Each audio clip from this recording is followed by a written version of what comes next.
The skyscraper slept like a sealed vault, its windows dark squares against the city's restless glow. Only one rectangle of light on the 18th floor refused to join the blackout. Down in the marble lobby, the night guard noted it on his clipboard. A single light at 2 a.m. was either loyalty or trouble, and in this building the two were often twins. He pressed the button for the elevator, its groan echoing in the silence. As the doors closed, his reflection looked back, an aging man in a uniform that smelled faintly of dust and polish, a man who had seen enough nights to know they rarely ended empty. The elevator released him onto a corridor lined with glass offices. Fluorescent lights hummed overhead, bouncing pale reflections off the polished floor. At the far end, blinds hung half-closed. Behind them, the silhouette of a man slumped over his desk. The guard called out, his voice breaking the sterile quiet. No answer came back, only the soft hum of the lights. His shoes whispered against the floor as he advanced, heart counting beats like a metronome gone wild. The smell hit him first, metallic, heavy, unmistakable. He pushed the office door open. Under the yellow glow of a brass lamp, the chief accountant lay collapsed, his white shirt drenched in crimson. Wire-rimmed glasses hung crooked on his face. In his right hand, stiff even in death, he clutched a thick leather-bound ledger. Its pages were soaked, columns of numbers blurred into a red haze. The book looked less like paper now and more like an organ torn from the body, still bleeding truth. The guard staggered back, fumbling with his radio. His voice cracked. Contra 18th floor. We need backup now. On the blotter, the ledger rested open, numbers marching in perfect rows. But the blood had turned arithmetic into accusation. One figure circled twice and ink was now an ugly smear of red. Beside it, a note in the accountant's neat handwriting dissolved into crimson blotches. The guard couldn't look long. Numbers weren't supposed to bleed. Minutes later, red and blue sirens painted the glass walls. Crime scene tape sliced across the corridor. Forensic gloves peeled the ledger from the dead man's fingers as cameras flashed.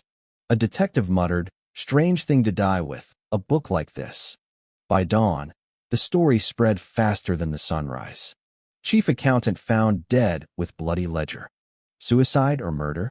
On sidewalks, in cafes, in offices not yet opened, whispers traveled with the morning air. No one knew yet what secrets the ledger carried. But everyone understood one truth. A man had died for numbers, and numbers never lie. He woke before the alarm, as he had for 3 decades, in the soft interval when the neighborhood belonged to boilers and birds. In the kitchen, a battered kettle began to murmur. A man in his late 50s with graying hair and wire-rimmed glasses polished his lenses with the corner of a dish towel, the gesture as calm as a breath. On the table he arranged his day with the care of a clockmaker. Wallet, keys, folded bus pass, a pen that wrote a narrow line, and a small brown leather notebook with a cracked spine. The house carried the warmth of a long marriage's cuffed baseboards, a nicked countertop repaired more than once, framed photographs in which the same 3 faces aged with grace. He touched one picture as if it could touch back. Himself, younger and broader in the shoulders, a woman with wavy brown hair and kind eyes, a boy grinning into a summer sun. He checked the stove twice, then clicked off the lamp over the sink. Rituals weren't superstition. They were accounting, habits balancing the line items of a life. The bus driver knew his nod. He stood even when seats were empty, one hand on the cool pole, watching the city layer itself from shadow to surface. Storefront gates rattled up. A florist hosed the sidewalk in a fan of silver. At the last stop, he stepped into a canyon of glass, each tower reflecting the other's certainty. The building rose ahead, a corporate temple of polished stone and steel Davenport global cut into the sky like a promise. The revolving door breathed him in. In the lobby, an American flag hung in disciplined folds. A map of the world gleamed in brass pins. The marble floor showed a faint ghost of his figure as he passed. The 18th floor buzzed with clean modernity glass partitions, silent keyboards, swivel chairs gliding like skaters. In a corner, Time kept its own counsel. A scarred wooden desk with dovetail joints. A brass gooseneck lamp that cast a generous, honey-colored circle. He placed his black briefcase on the desk, never on the floor, and clicked the latches. Out came the ledgers, the mechanical pencil whose click felt like a metronome, the calculator with keys that made a reassuring, physical sound. He set the small brown notebook at the upper right corner of his blotter, where his right hand could find it without looking. He smoothed a page. Numbers settled around him like obedient birds. This was where the day began to make sense. Evenings belonged to a smaller set of numbers. 2 plates, 2 forks, 1 jar of pickles, a modest mortgage payment written on the calendar with a neat slash next to it. His wife, early 50s, cardigan, eyes that housed a weathered kindness, served stew and asked about his day. He gave her the true parts without the dangerous nouns. Their son called from campus, voice bright with the alloy of curiosity and stress. "Dad, how do you value a bond if the market's lying?" the young man asked. "You strip the story off it," he said, "and test the cash flows." A beat. Same with people. They washed dishes shoulder to shoulder. Steam fogged the small window above the sink. She looked at him sideways. "You're chewing thoughts again." "Just the usual," he said. "Audit's coming." She knew he was editing the sentence. Love often means letting a lie pass when it's trying to be a kindness. Davenport Global was the kind of company the business channels loved. Charts trending up, charity galas with tasteful logos, a corporate film scored like an anthem. The lobby mural mapped a world connected by brushed steel lines. Press kits glowed with phrases like inclusive growth and integrity in action. The 40th floor, the golden floor, absorbed footsteps and exhaled confidence. A table of lacquered wood reflected executives like water reflects clouds. The younger executive with slicked back hair wore a navy suit, whose stitches seemed to know the headlines in advance. Politicians drifted through like shooting stars. Contractors with global reach toasted efficiency, using champagne too cold to argue with. Security cameras did not fail up here. Their footage learned to become faint. If the lobby was theater, the break room was weather. Whispers condensed at the coffee machine and slid down the glass like rain. "Quiden," someone murmured, the black fun like a superstition. Consulting fees that appeared and evaporated before approvals caught up. Special services that produced nothing but receipts.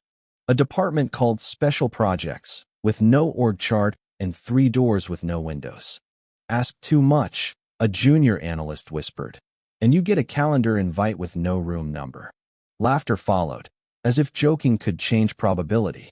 Everyone backed up their resumes to a folder named for a dead relative. A culture can look like caution and smell like fear. She arrived with 2 coffees and a careful smile, mid-20s, blazer, hair tied back, as if to keep distractions from her thinking. "They said you could show me how you trace a variance," she said. He tapped a column with the pencil's eraser. "It isn't hunting," he said. "It's listening. A lie has weight, even on paper." He made her follow a single dollar through a maze of cost centers, timing gaps, and approvals. Where would an honest number live? If it travels, why? If it hides, how? He taught her to read absence. The missing CC in an email chain, the document date 1 day earlier than the signature, the rounding that softened to truth. When she stood to leave, she had fewer answers and better questions.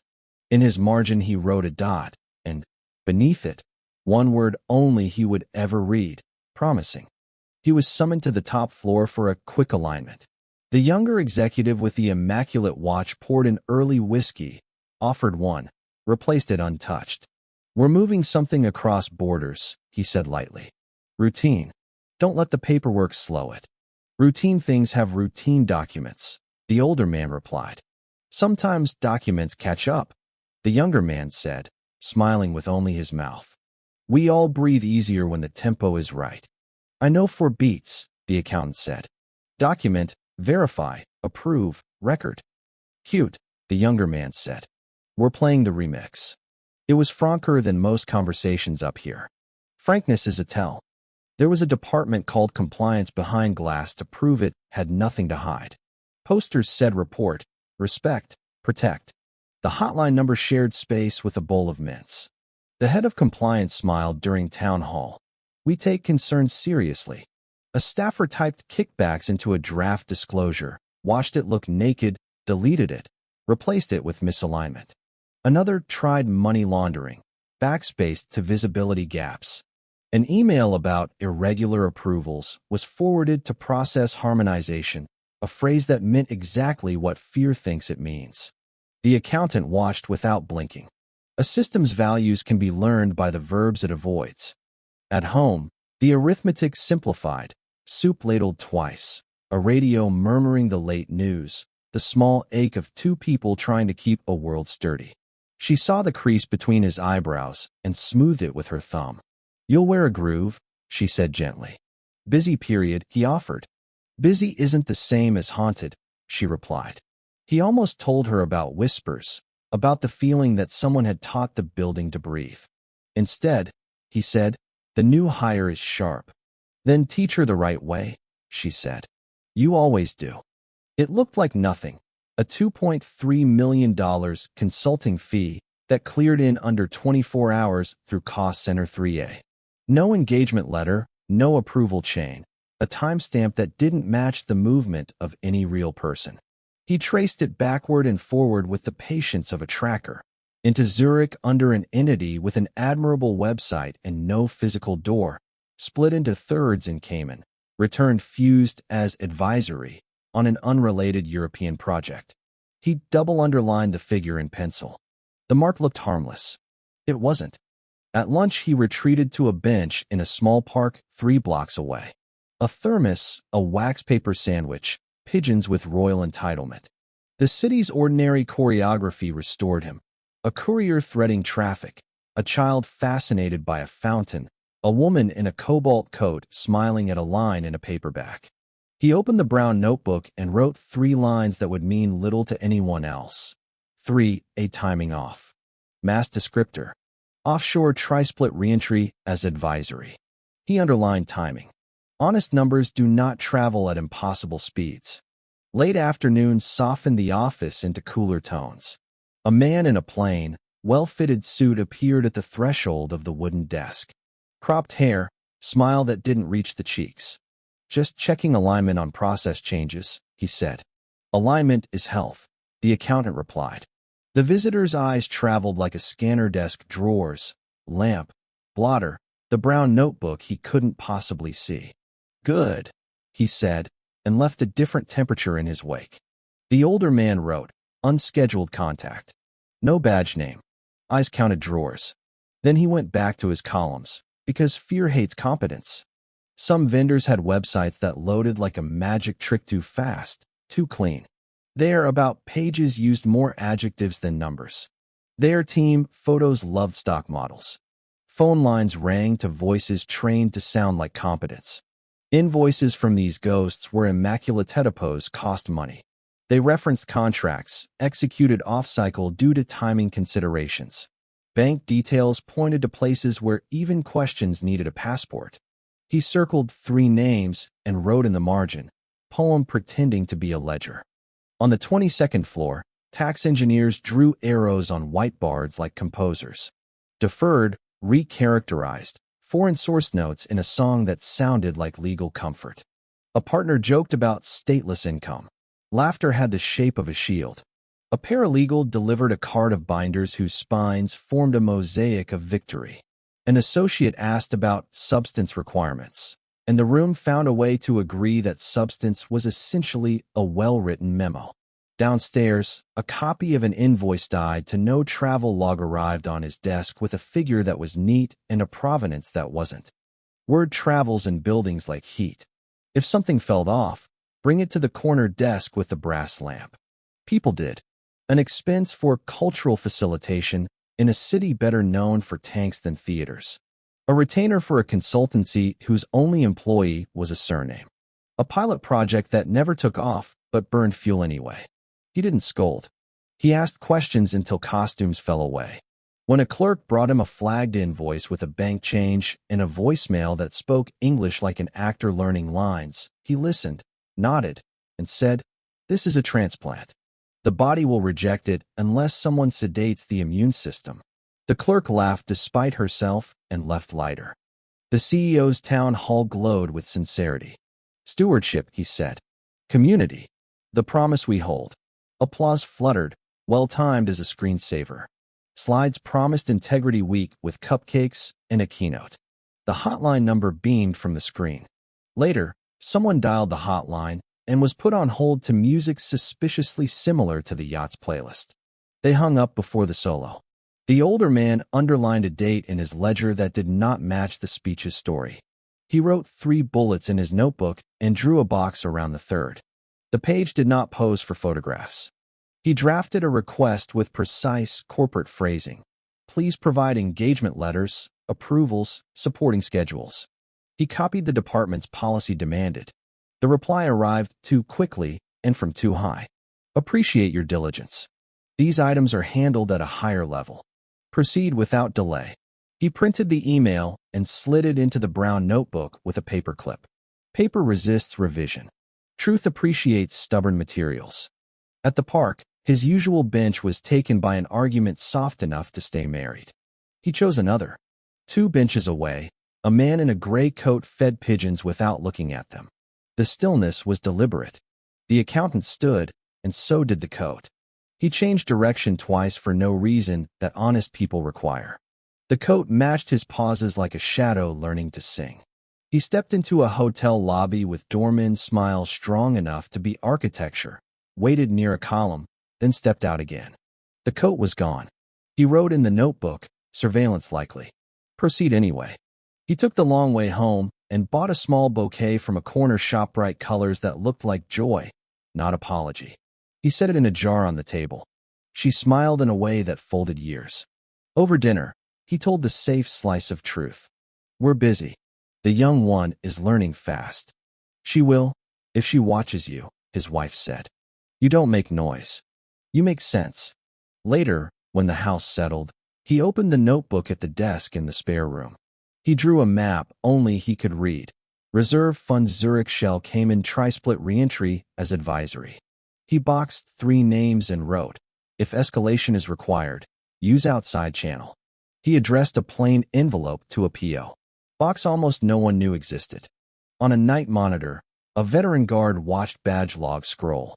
The 40th floor pinged at midnight with names that didn't link to headshots. The guard printed the sheet and carried it to a supervisor who performed a shrug polished by years. The guard folded the paper carefully and slid it into his own notebook. Buildings grow consciences in odd places. The junior returned with tighter hair and steadier eyes. He taught her how to ask for a document as if offering a favor, how to notice the 6th email in a chain pretending to be the first, how to hear a pause on a conference call that means someone is changing tabs to invent an answer. Why keep that notebook by hand? She asked, glancing at the brown leather. Because paper doesn't crash, he said. And it's hard to erase without fire. She wrote that down, then looked at him like someone reading a warning label for the first time. Human Resources invited a manager to discuss growth. The role was restructured. Another employee who asked a precise question about an irregular vendor was transitioned to special initiatives. People learned the translation, growth equals exile. Restructuring equals removal. Valued equals vanished. The accountant never received such invitations. Fate prefers to approach some people less formally.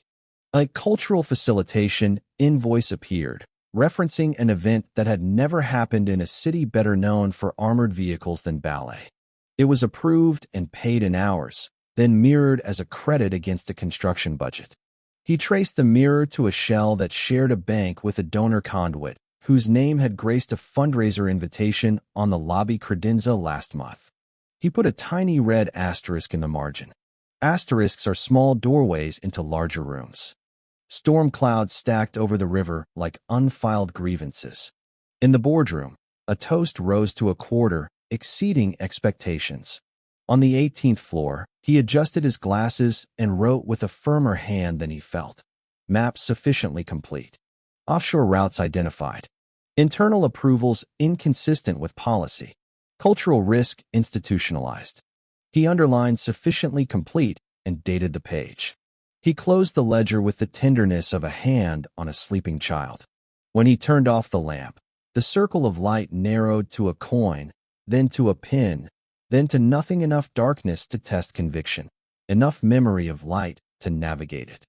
He stood at the window and watched rain draw lines connecting sky to street, an accidental diagram for the routes he'd traced. The question rose with a calm dread. What next?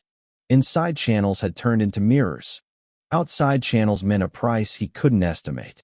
He packed the pencil, sorted the copies, and slid the brown notebook into the inner pocket nearest his heart. Tomorrow the building would gleam as always. Tomorrow he would walk through the revolving door like any other employee. Tomorrow the numbers would keep telling the story they'd been trying to tell.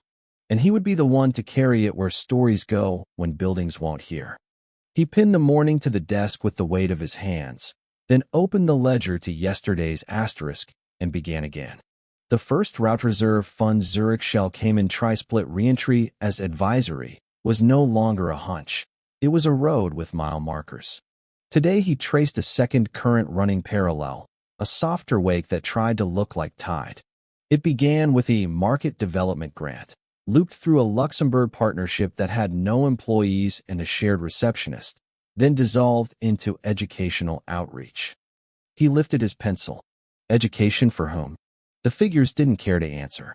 He copied amounts into the brown notebook, underlining dates that reconciled too neatly to be real. Side by side, the two maps resembled twin rivers trying not to admit they shared the same source.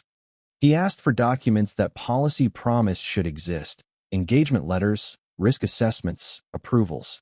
In the glass-walled conference room, the younger executive with the immaculate navy suit gave him a patient smile that didn't touch his eyes. "We're nimble for a reason," he said. "Don't ossify us with paperwork." "Paper is how the living prove they aren't ghosts," the accountant replied. A few heads turned, amused. The younger man's smile thinned.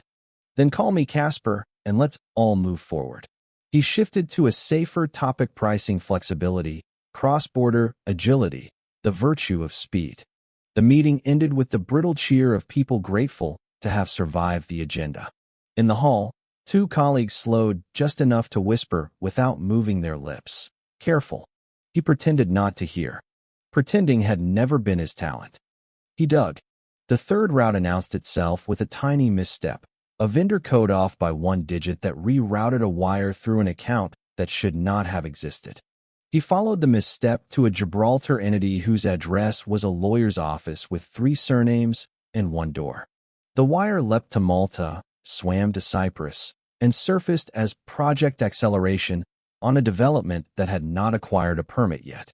He mapped the flow on a separate sheet, pencil carving clean lines, then lifted the paper to the light and saw how all 3 maps overlapped at 2 dates and 1 signature. He wrote the signatures' letters in his notebook, then didn't complete them. Some names need to be earned by more than suspicion. At his desk, the office phone flashed a voicemail indicator. He didn't remember a ring. He pressed play. Static, then a male voice as careful as a surgeon. "Numbers make you brave. They won't make you bulletproof." Click. He replayed it twice, listened for a background sound: music, traffic, a line switch, but the message was a room painted black. He wrote a sentence in the notebook: "Anonymous VM, bravery is not equal to bulletproof." He added the time, then underlined the line so hard the paper dented. It was not the content that bothered him. It was the certainty that the caller knew the line would arrive before he checked it. Either someone in the building knew his rhythms, or someone outside had learned to breathe with them. The junior accountant came by with a stack of invoices and the expression of someone who had discovered the cliff under the grass. "These approval timestamps, they're not human," she said. 3 in 2 minutes, different departments. "Robots don't have fingers," he said gently. "But access can be borrowed." "What's the pattern?" She swallowed. "The approvals are always within half an hour of an offshore transfer. And always just before lunch.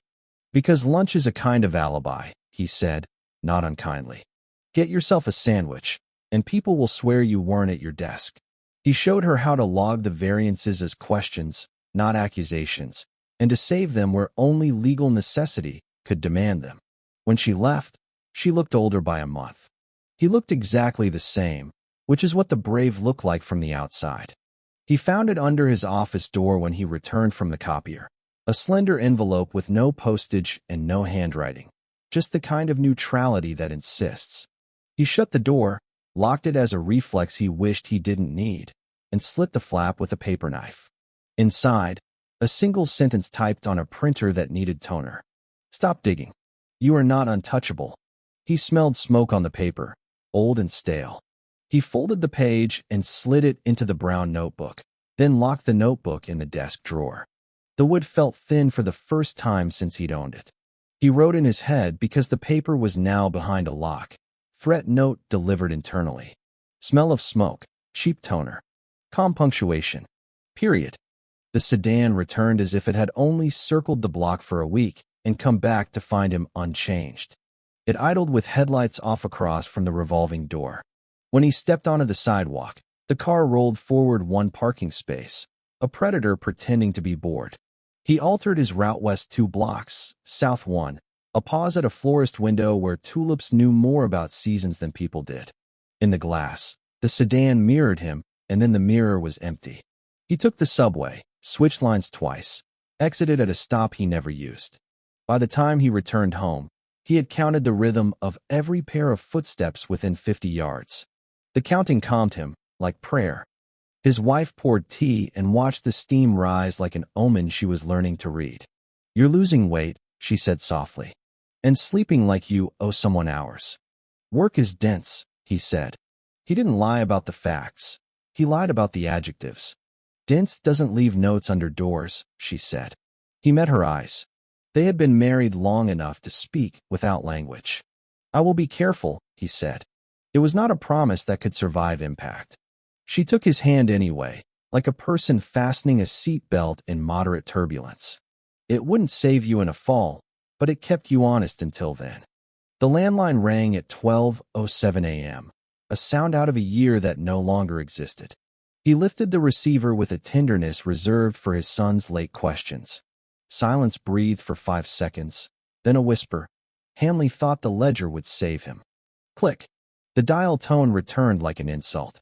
He replaced the handset and stood in the dark kitchen, the refrigerators hum a rough lullaby. He opened the notebook and wrote by the stove's light. Reference to prior death, Hanley. Caller presumes knowledge of case. Threat by implication. 007. He underlined the time and circled the name. He did not know the details of Hanley's death. He knew enough to understand that someone wanted him to. He washed his face in cold water and returned to bed. He did not sleep. He calculated. He took the stairs the next afternoon to avoid the elevator's jokes. On the landing, a compliance analyst waited, eyes shifting like sparrows. "Sir," the young man said, "we're told to escalate nothing. Everything sensitive goes to process harmonization." He swallowed. "I'm telling you because you're the only person here who still writes with a pencil." "Pencils leave grooves," the accountant said. "Ink lies about pressure." The analyst looked relieved at having said it aloud and terrified at having said it at all. "If anyone asks," he said, "I didn't talk to you." "If anyone asks," the accountant said, "they already know you did." The analyst nodded, the way a soldier nods before stepping into ring. He sent a formal request compiled in the language the company liked. "Please provide for timely reconciliation per our policy." The reply arrived too fast and too polite. "Appreciate your diligence.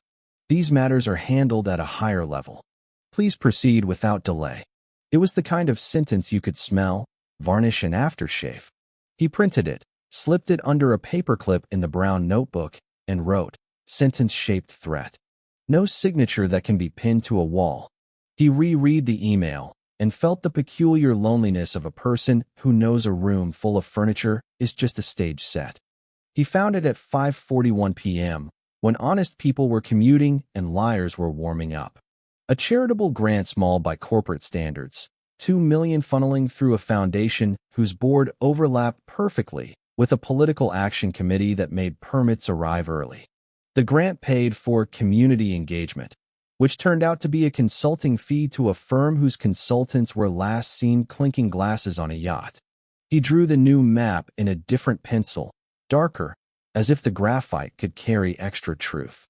For rivers now, all delta and G into the same ocean. He took a fresh page from the notebook, sketched their mouths converging, and wrote, "Someone built a coastline and then claimed the sea." He underlined someone. The pigeons were absent the next day, a sign he read as weather and as omen. He ate his sandwich slower, aware of a man in a gray coat on a bench too far away to be accidental. The man watched children chase a soccer ball without smiling. The accountant rose, walked to the corner, changed direction, then changed again. The gray coat adjusted, unhurried. He ducked into the hotel lobby with the ornate clock, stood beneath the second hand until it clicked past 12, and stepped back out. The gray coat was gone. Pigeons returned, as if someone had lifted a net. He wrote in his notebook, "Surveillance persists. Pattern tests inconclusive. Proceed anyway." That evening their son called with good news about an internship and bad news about a friend's broken heart. The father answered the first with sincere pride and the second with quiet humor that did not erase sadness. When the call ended, the house returned to its smaller sounds. His wife watched him rub his temple with his thumb. "I don't want to read the news and guess which story is about you," she said. "Then I'll make sure there's a story you can read," he said. It was meant to comfort, it did not.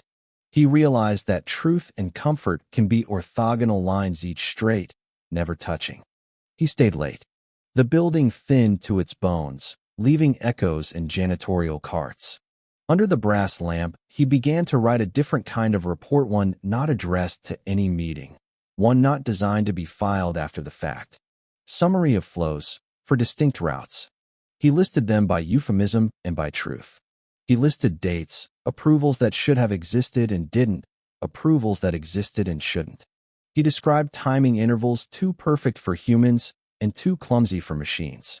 At the bottom he wrote, "If I disappear, this book speaks for me." He had not intended to write the sentence. When he read it back, his heart stuttered. He pressed the notebook flat and breathed like a person who had just stepped into cold water and decided to keep walking. Elevators pinged with the casual rhythm of machines that had outlived 3 CFOs. In the lobby, a security guard he knew by nod saw the older man pass and straightened without knowing why. On the 40th floor, a laugh burst behind a door and was cut in half. On the 22nd, a whiteboard lost a word that had been written there all afternoon. Buildings do not intend to speak. They seed clues by volume. He returned to his desk, slid the notebook into his inner pocket, and shut off the lamp. The circle of light sank into the desk like a coin into water. For a moment, he imagined he could hear it hit bottom. Morning arrived with a calendar invite titled Alignment Executive. No room number, no agenda. Attendees, 3 initials, a surname he recognized for the wrong reasons, and the younger executive. He accepted, because refusal is a kind of resignation here. They met in a room with blinds not meant to be opened. "We value diligence," the younger executive began, as if reading a card. "We need agility." The surname Mantan, bland, the kind of face that appears on bank brochures, added, "Let's avoid clogging the system." "Clogs happen when grease is poured in the wrong sink," the accountant said. Silence floated like a balloon nobody wanted to pop. The younger executive pushed a folder across the table. "Sign these to acknowledge you've reviewed and reconciled the items. It helps everyone breathe." "I won't inhale other people's smoke," he said, and slid the folder back. The meeting ended there. Not with a bang, with a file that did not leave his hands. A mid-level manager who had once joked too loudly about consulting fees with better shoes stopped appearing on the attendance board. His name was not in the goodbye emails, not in the HR feed, not in the rumor mill's top 10. His desk acquired a plant that always looked watered. The accountant asked the clerk in accounts payable how the man was. "Which one?" she asked. He said the name. She said, "Oh," and then said nothing else. Silence can be an airtight container. If he went quiet, the maps would fold, the notebook would grow lonely, the rivers would keep running. If he spoke, he would convert rumor to record and pay the price a record demands. He sat at the desk with the lamp off and allowed the room to answer. The HVAC sighed. Somewhere a stapler snapped. The correct answer arrived not as logic, but as recognition. He had already chosen when he underlined "if I disappear." He took the envelope he'd addressed to the P.O. box and added a second, smaller envelope for a reporter whose work had a habit of making the powerful interesting in the wrong way. He sealed both and placed them in his briefcase. The wait was modest and final. On his way home, the black sedan returned, this time with headlights on, the better to blind. It matched his speed, then drifted so close he could see the driver's wrist on the wheel. The window slid down 2 inches and slid up again. No message, only choreography. At the next intersection, the sedan peeled away with a casual confidence that made rage seem childish. He pulled over, breath held, counted backward from 100 the way he taught himself in the army of numbers. When he reached 1, he was still angry and still alive. He drove home slowly, as if the car were a sentence he couldn't afford to rush. He put the kettle on and stood while it heated, the way a pen stands in a holder before the hand takes it. His wife came in, eyes already asking questions she hadn't authorized. "You can tell me the truth," she said. "I can hold more than you think." He leaned on the counter. "They want me to stop. Will you?" "No." "Do they know that?" "Yes." She nodded once, then reached for 2 mugs. The choreography of a long marriage. Acceptance first, fear later, love through. "We'll keep the porch light on longer," she said. It sounded like a joke and wasn't. He wrote one last entry for the night. Threat vector. Physical tail. Internal pressure escalates. Evidence, sufficient for external. He added, "If tomorrow I don't return, assume intent." The sentence startled him by existing. It sounded like someone else, colder. He tore out a page with the 4 maps and slid it into a book on the shelf behind tax manuals, the kind nobody borrows. He carried the notebook to the bedroom, slid it beneath his pillow, and lay down. The house creaked the way honest houses creak, settling, remembering. He did not sleep so much as wait behind closed eyes for the dark to declare what it wanted. He woke before his alarm anyway. The kettle's murmur, the glass's polish, the neat line of keys and wallet rituals tightened, as if rehearsal could protect performance. On the bus, the driver nodded and said nothing. The building received him with brass and marble and flags that remembered to be flags. At his desk, he straightened the blotter, aligned the pencil with the ledger, and made a fresh pot of coffee for the floor. People smiled with the relieved look of those who recognize continuity. He wanted to tell them that continuity is the illusion we deserve. Instead, he said good morning, because people deserve that too. His phone buzzed at 11:42, unknown number. He answered. "You're on a list now," the voice said. "Up or down doesn't matter. Being on the list is the point." The call ended. He wrote the sentence verbatim in his notebook, then boxed it as if to keep poison from the rest of the page. He pictured lists he had maintained in his life. Children's field trip volunteers, supply orders, petty cash reconciliations. Lists were a way to ensure no one was forgotten. The thought made him smile despite everything. If this was their list, he would make one of his own. At lunch, he walked 2 blocks past his usual park to a post office with lights too bright and floors too clean. He mailed the 2 envelopes, one to the P.O. box, one to the reporter, then bought a book of stamps with birds and said to the clerk, "I like the idea of migration." The clerk said, "Me too," without knowing what either of them meant. He returned to his bench. The gray coat did not appear. He ate half the sandwich, left the other half for pigeons, and felt for the first time in weeks that the air had rows and columns again. Back at his desk, a calendar invite landed with a thud, quick touch base. The younger executive arrived like weather. "We're aligned, yes?" he asked, already sure. "You don't want to make this personal." "It's already personal," the accountant said. It always was the moment money bought a mask. The younger man's eyes cooled. "You're principled. I admire that." He leaned closer, voice lowering to a confidential register. "Principles without prudence kill careers. Careers grow back," the accountant said. "Principles don't." The younger man straightened, smiled for the room outside the door, and left. The air took a minute to realize it could be air again. That evening, he closed the ledger with a soft thud that sounded like a decision. He copied his most recent notes to a second notebook, the plain spiral-bound one no one would bother stealing, and placed it in a different drawer. He emailed himself a reminder with a harmless subject line that meant everything to him and nothing to anyone else. He locked the desk and touched the wood, not for luck, but for gratitude. On the way out, the security guard nodded again, deeper this time. The older man paused. "Keep your own notes," he said. The guard patted his breast pocket. "Always do," he said, and let him pass. At home, the porch light shone longer, as promised. He checked the curtains twice and pretended the double-checking was for drafts. Sleep came like a bureaucrat, late, suspicious, and carrying forms. When he woke at 3:11, he listened, a car rolling past, a dog declaring a private emergency, wind misreading a tree. He breathed and did not count. He reached under the pillow and felt the notebook spine. He did not open it. He let it be a talisman for once, not a tool. Morning would ask for the hammer. Tonight, he needed the charm. By the next afternoon, the rumor mill had learned a new song in a key only the fearful could hear.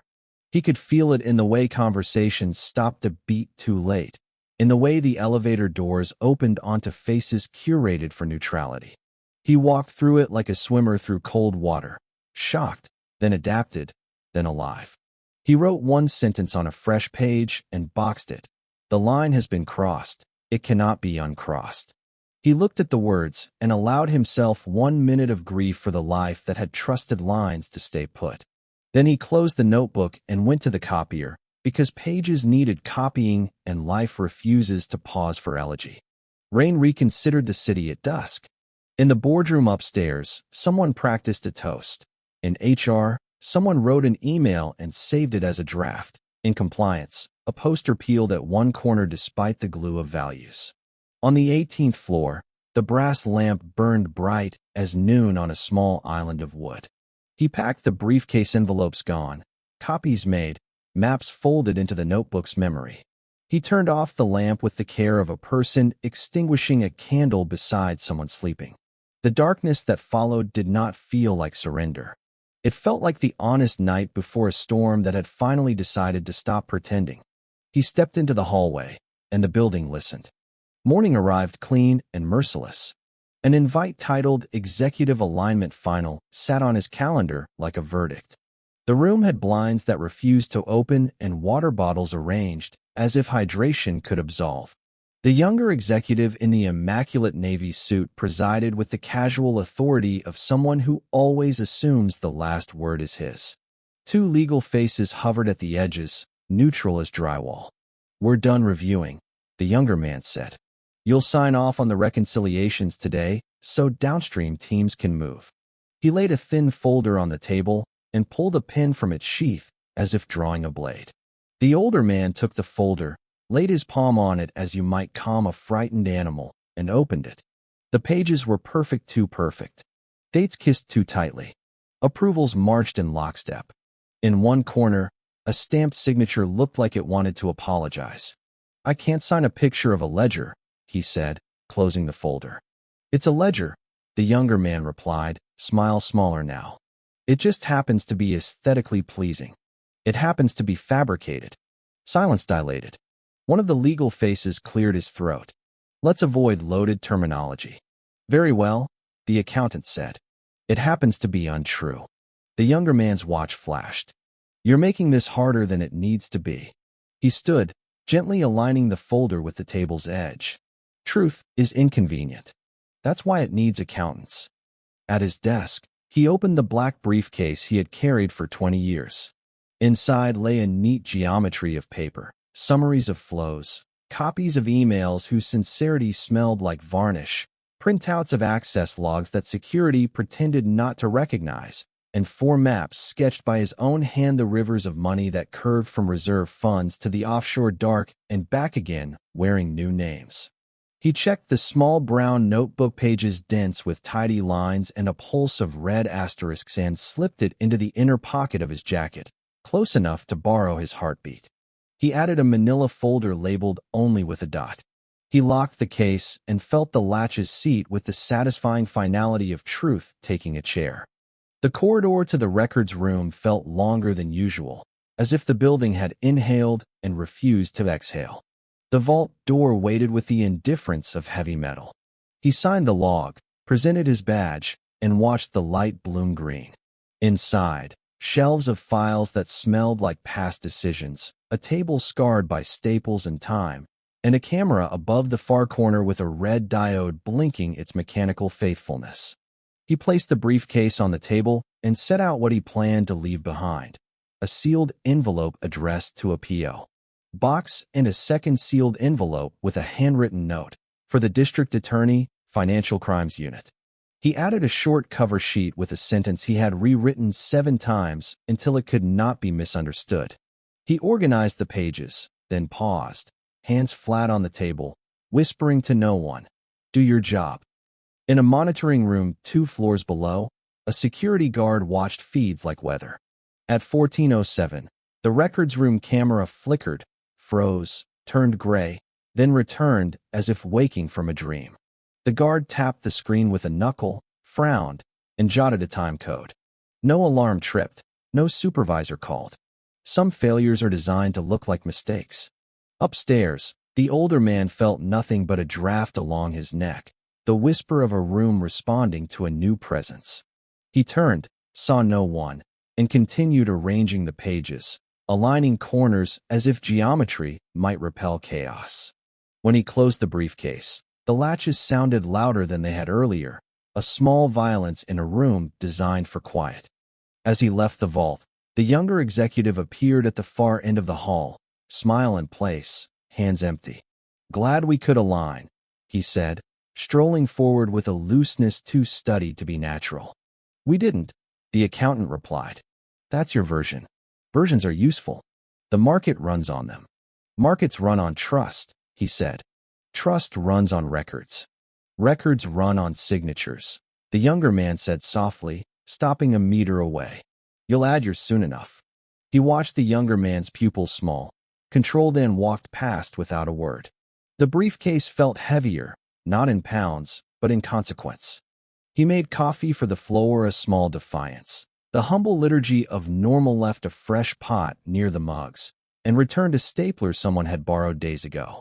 He answered a routine email with the same attention he gave to life and death once. Courtesy does not scale with risk. He taught the apprentice how to spot a double-booked credit that hit a transfer, then told her to go home early and call her mother. She laughed, said she would, and asked if he would be in late. "I'll lock up," he said. At 1941, he sent a message to an address no one in the building knew he possessed: "Materials placed. Expect contact." Then he stood, turned off the brass lamp, and watched its circle narrow. Light went to a coin, to a pin, to a memory. He stepped into an empty elevator, pressed L, and felt the familiar descent humming cables, the soft tremor of movement. At floor 12, the car paused. Lights did not flicker. The cabin simply considered itself. He looked at the panel. The numbers held steady, unhelpful. He pressed L again. The car resumed. When the door opened to the lobby, the security guard he nodded to most mornings looked up and recognized a different weather on the older man's face. "You okay?" he asked. "Just late," the accountant said. But he touched the briefcase closer to his leg, the way a parent does when a crowd thickens. Rain stitched the city into a single, indistinct fabric. The black sedan waited across the street, no longer pretending patience, headlights low. He did not look at it long. He lifted his collar, crossed with the light, and disappeared into the seam where umbrellas moved like dark flowers. At the corner, he turned left instead of right, then ducked down a side street, then re-emerged a block later. The sedan did not follow openly. He rode the subway 2 stops in the wrong direction, then 3 in the right. When he reached street level near his neighborhood, he stood a moment under an awning and let the rain drum sense into him. He would drop one of the envelopes soon and sleep beside the notebook like a child with a talisman. In the morning, the building woke to protocols. A cordon on the 18th floor. A knot of detectives asking practice questions. Paramedics with practiced hands that already knew. The security log showed the records room camera had a 2-minute blind interval. IT called it a hiccup. The guard called it unusual. The building called it nothing. Buildings do not write statements. The body lay where part 1 had found it, slumped under the brass lamp that still shone as if light could convert cruel facts into kinder ones. The right hand clutched the leather ledger. The pages were no longer white where numbers marched in neat columns. They were a dark geography of blood. In the medical examiner's quiet room, science gathered itself. The pathologist, a woman with hands that moved like good arguments, read the body's language. Ligature marks along the neck, hemorrhaging consistent with sustained compression. Subgaleal bruising on the scalp as if the head had been guided to the desk with more force than gravity supplied. Lungs that did not carry water, ruling out drowning. Stomach that did not carry pills, ruling out overdose. The term suicide receded from the report like a tide leaving a beach. The cause of death, homicide by asphyxiation consistent with strangulation.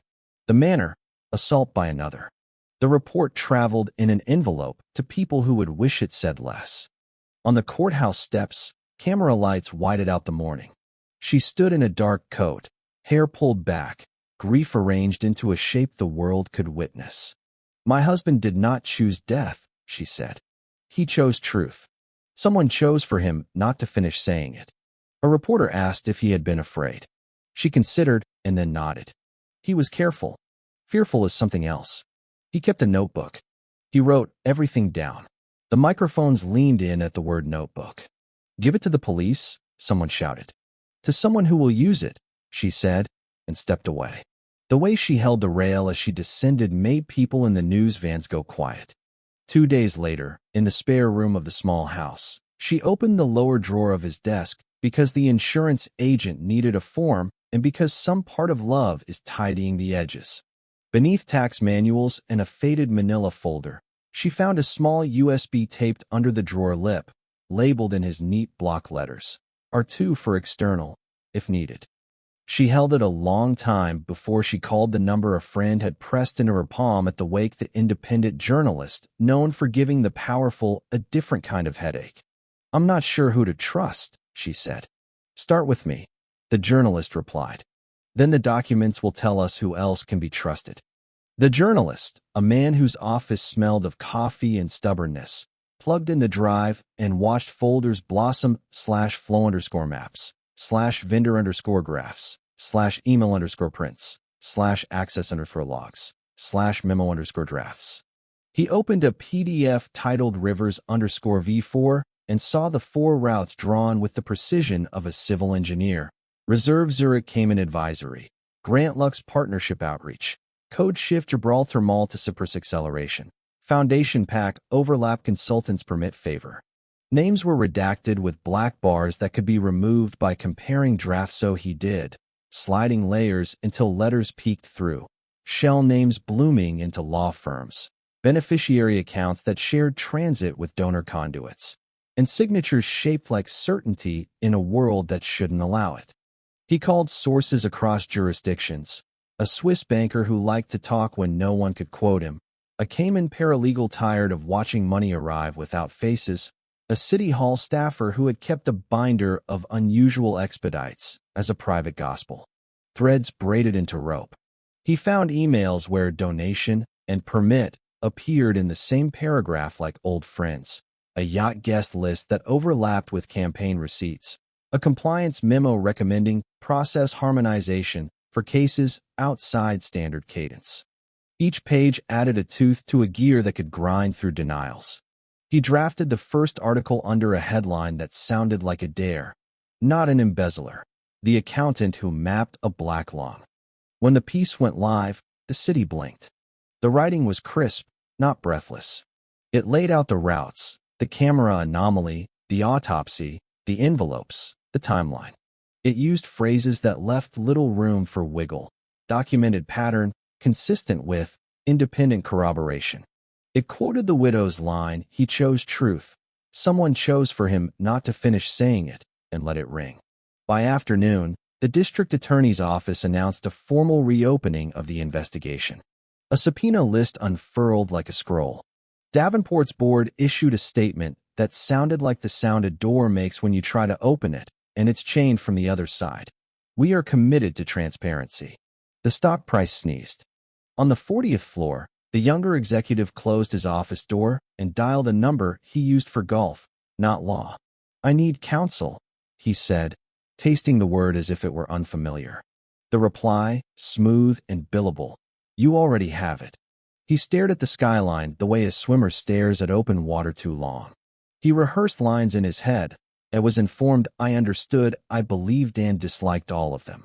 He opened a drawer and looked at a pen he loved, gold and ridiculous, and felt for the first time that metal and ink might not be enough. Grand juries are made of citizens and silence. Witnesses filed in with lawyers who wore dark fabric and lighter expressions. The Swiss banker testified under conditions that made diplomacy perspire. The paralegal brought emails that smelled like toner and fear. The security guard held up a printed log and said, "The camera blink isn't routine." The pathologist spoke softly and let the bruises translate. The apprentice in the blazer arrived with a folder of approvals that signed themselves and a calendar of lunches that coincided too well with wire transfers. She sat straight and told the truth the way you file a report. Careful, complete, not sorry. When the indictments dropped, they came like a summer storm built quietly, arrived loud. The CFO was charged with conspiracy to commit wire fraud, money laundering, falsification of business records, obstruction.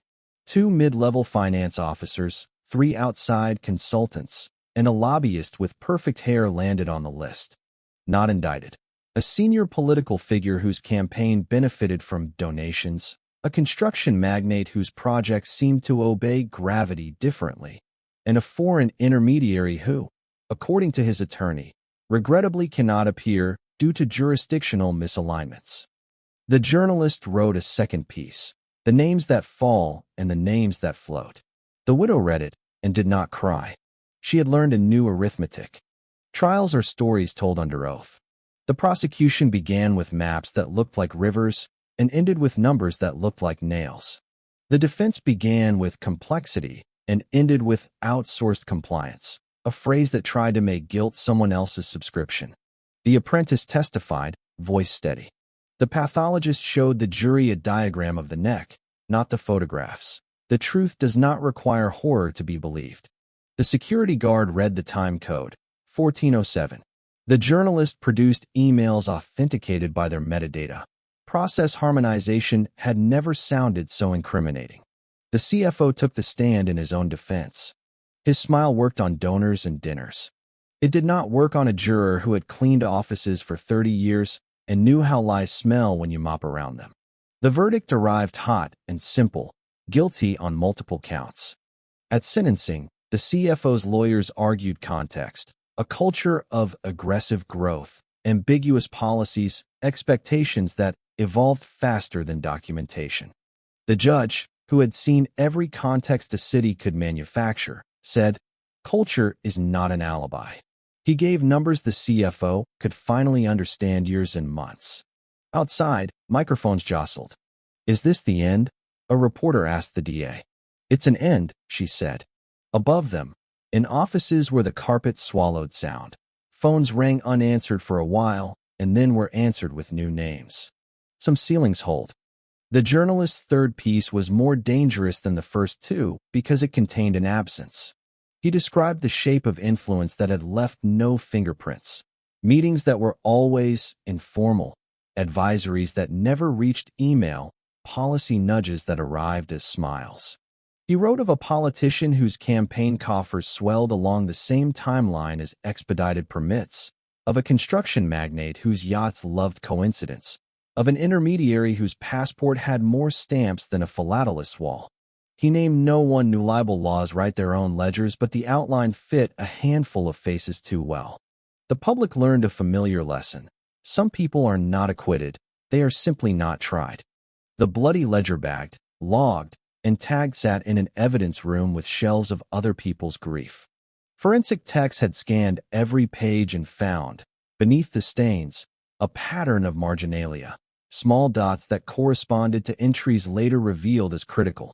asterisks that matched the dates of transfers, penciled notes like prayers, check timing, find paper, keep faith. When the widow was asked if she wanted the book back after the case, she said, "No. It belongs to the truth now." The clerk wrote a note in the file, retained for potential future proceedings. Truth accrues interest when guarded correctly. The old wooden desk remained. The brass lamp, after a careful cleaning that did not erase history, shone on different hands, the apprentice's. She placed her own small notebook in the upper right corner and began to work through a stack of files no one had dared touch for weeks. An email arrived HR, of all departments, announcing the promotion of a temporary acting controller pending a broader search. The apprentice did not clap. She signed a form to freeze a payment that smelled like someone else's future headline. She was learning to listen to absence and to light. She came to the building by appointment, escorted, observed, never left alone, and asked to see the corner where he had kept his lamp. She stood a while, hands folded, then asked the apprentice. He was strict, wasn't he? Yes, the apprentice said. With numbers, because he wanted to be gentle with people. The widow smiled, small and real. That sounds like him. She placed a single daisy on the desk, bright, simple, stubborn, and left. The flower lasted longer than anyone expected. Davenport issued a new code of conduct with fewer adjectives and more nouns. Compliance stopped forwarding certain emails to process harmonization because process harmonization no longer existed, at least by that name. Donations were routed through a committee with minutes that actually recorded words said by mouths. Not everything changed. Polished marble remained polished. The mural still displayed lines connecting cities with the confidence of a child's drawing. The lobby guards still wore the night like a second uniform. But on the 18th floor, a form of honesty had put down a chair, and no one yet had the nerve to ask it to move. He phoned the widow before publishing the final piece in the series. "This won't feel like justice," he said. "It will feel like work that made lying more expensive." "Is that enough?" she asked. "For today," he said. "Tomorrow asks again." She looked at the small backyard where a wind chime made quiet sense out of weather. He would have liked that answer, she said. From the brown notebook, copied and cataloged on page made its way into the public record, the rest sealed by law and decency. The entry was dated the day before the final night. The handwriting was steady.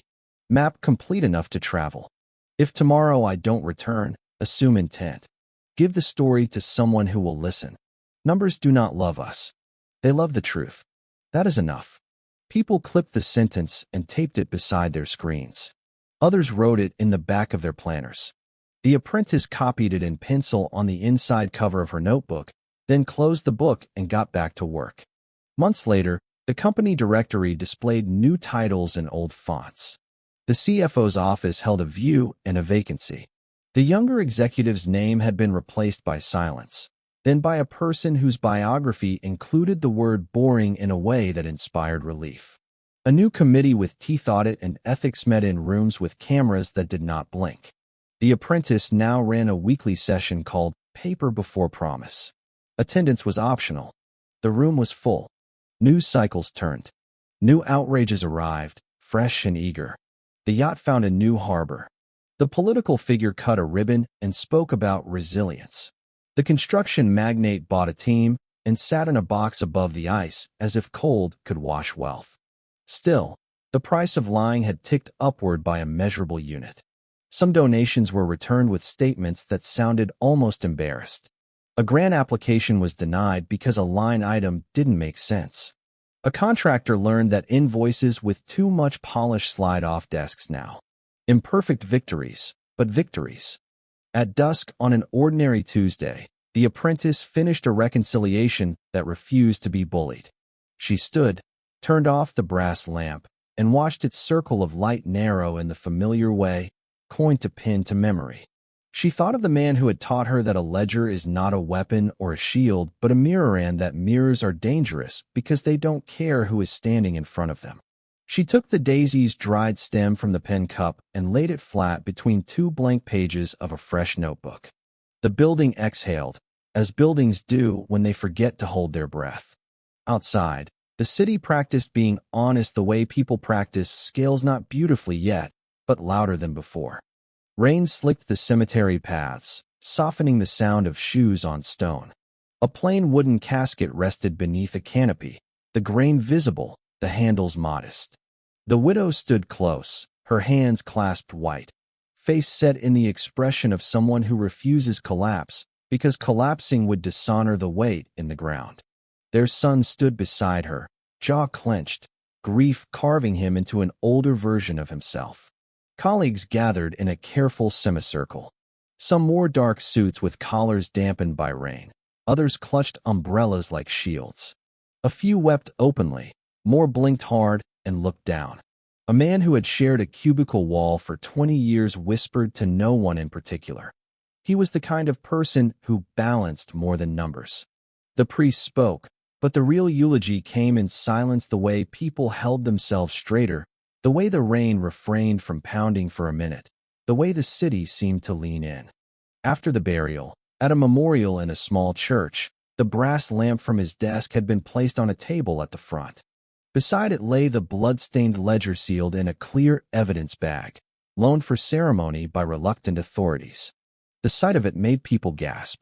Numbers still faintly visible beneath the stains gave the book a strange power, a scripture rewritten in red. The widow touched the bag once, reverent but unflinching. "This is what he died holding," she said quietly. "And he held it for us." The room exhaled a shiver. The next morning, newspapers stacked on sidewalks carried variations of the same words. "The honest accountant who died for the numbers." "Ledger of blood, a life against corruption." Editorials praised his courage. TV anchors recited his widow's line, "He did not choose death, he chose truth." Strangers sent flowers to the office lobby, card signed, "Only thank you." A janitor taped one card to the elevator wall. It stayed there for days, outlasting the flowers. For 2 weeks, fury ran hot. Talk radio spat outrage. Late-night hosts delivered monologues with unusual solemnity. Hashtags trended. People marched with signs that read, "Numbers don't lie, but they kill." Politicians vowed reform. Panels convened. Subcommittees promised transparency. Then the city's attention wavered. A celebrity scandal bloomed like an invasive flower. A market crash demanded front pages. The outrage that had felt tectonic cooled into sediment. New stories layered over the old until his became a smaller headline on page 10. But not everywhere. In certain offices, the mention of his name still bent conversations. In the apprentice's notebook, the first page still carried his boxed sentence. "If tomorrow I don't return, assume intent." Late one night, the apprentice sat at the old wooden desk. The brass lamp spread its steady circle, pages of reconciliations before her. She paused, opened her own small notebook, and copied one of his phrases. "Numbers don't forgive absence." She closed her eyes, imagined him leaning over her shoulder, asking the kind of questions that stripped pretenses bare. She whispered aloud, "I'll keep watching." The lamp hummed quietly, as if agreeing. At home, the widow sat in the quiet kitchen with a mug cooling in her hands. Letters from strangers filled a shoebox. Thanks from clerks, whispers from auditors and other firms, condolences from people who had never met him. She read them in small doses, the way one tastes medicine, necessary, bitter, sustaining. Her son called often now, his voice stronger, more deliberate. "I'm taking the ethics seminar, Mom," he said one evening. "Not the easy one. The hard one." She smiled at the phone, the way she used to smile across a dinner table. The journalist published one final column. It was not about indictments or loopholes. It was about memory. Numbers were his craft, the article read. But his gift was faith that truth can be recorded, that paper can resist power, that ink can speak when voices are silenced. He believed a ledger could be a mirror. He was right. We should not look away. Readers clipped it, pinned it to corkboards, folded it into wallets. For a brief, fragile season, subway riders sat with the paper folded to that page, strangers reading the same paragraph in silence. Time layered over him, but not completely. His name surfaced in training sessions as a case study. Auditors spoke of the Hanley principle, when refusing to sign rushed reconciliations. A whistleblower manual quoted his widow without attribution. The daisy left on his desk dried, but someone pressed it into a notebook, and there it stayed, brown and fragile, but still shaped like defiance. The city learned imperfectly, as cities do. Some networks dissolved, others adapted, new masks found new faces. The ledger remained in evidence, pages sealed but restless. And in the whispering dark of numbers, one truth persisted: blood had entered the ink. The narrator's voice closes. Scandals fade. Headlines rot. But numbers remember. They keep their tally with or without us. He died with a ledger in his hands, and in that act, he left us more than evidence. He left us a warning. Blood has seeped into the columns. And numbers, unlike men, never die.